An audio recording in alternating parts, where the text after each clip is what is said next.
କିନ୍ତୁ ଅତୀତରେ ରାତିରେ ମଧ୍ୟ ଆଲୋଚନା ହେଇଛି। 1999 ମସିହାରେ 3 ଦିନ 3 ରାତି ଆଲୋଚନା ହେଇଛି ସଂସ୍କୃତି ବିଶ୍ୱବିଦ୍ୟାଳୟ ଉପରେ ଏବଂ ପରବର୍ତ୍ତୀ ସମୟରେ ଆପଣ 2003ରେ ମଧ୍ୟ ଏମିତି ରାତି ଯାକ ଆଲୋଚନା ହେଇଥିଲା, ସକାଳ ଯାକେ ସରିଥିଲା ପୋଲିସ ସଂଶୋଧନ ବିଲ୍। ସେମିତି ଯଦି ପ୍ରକୃତରେ ଦେଖିବାକୁ ଗଲେ ସେମିତି କିଛି ଲାଭ ନାହିଁ। ରାତି ଅନିଦ୍ରା ହେଇକି ଆଲୋଚନା କଲେ ଯେ ଗୋଟେ ବିଲ୍ର ସବୁ ବିଷୟରେ ଜୋରଦାର ତର୍ଜମା ହେଇଯିବ କିମ୍ବା ରାତି ଦିନରେ କଲେ ବେଦ ଅଶୁଦ୍ଧ ହୋଇଯିବ, ସେମିତି କିଛି ନାହିଁ। ମୁଁ ଭାବିଲି ଯେ ମୋହନ ସରକାର ଇଏ ଆଉ ଏକ ରେକର୍ଡ଼ ସୃଷ୍ଟି କରିବାକୁ ଚାହୁଁଛନ୍ତି, ଯଦି 20 ବର୍ଷ ତଳେ ଗୋଟେ ରେକର୍ଡ଼ ଥିଲା। ତେଣୁ ମୁଁ ଭାବୁଛି ଯେ ମୋହନ ସରକାର ସବୁ କ୍ଷେତ୍ରରେ ଦେଖିବେ ଆପଣଙ୍କର ଏଇ ଯେଉଁ ବଜେଟ୍ ଅଧିବେଶନଟି ବହୁତ ଦୃଷ୍ଟିରୁ ଅବିସ୍ମରଣୀୟ।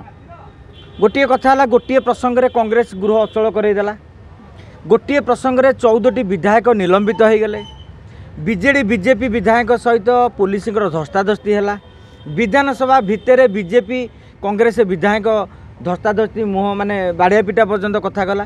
एमती स्मरणीय घटना भितर ये आउ एक फर्द जोड़ी हो गला।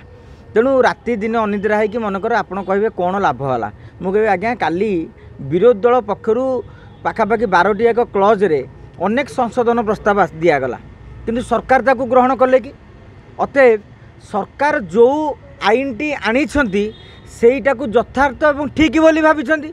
मो कह कथा जो गोटे संशोधन है ना से आलोचनार मूल्य कौन? आम 10-15 जन बसिक आलोचना करवा ये जिनसटी केमी भल भाव हम, आम 10-5 जन परामर्श किसी दबा आउ ग्रहण करवा ताहले आम जानिबा से बैठकर किसी गोटे मूल्य रही।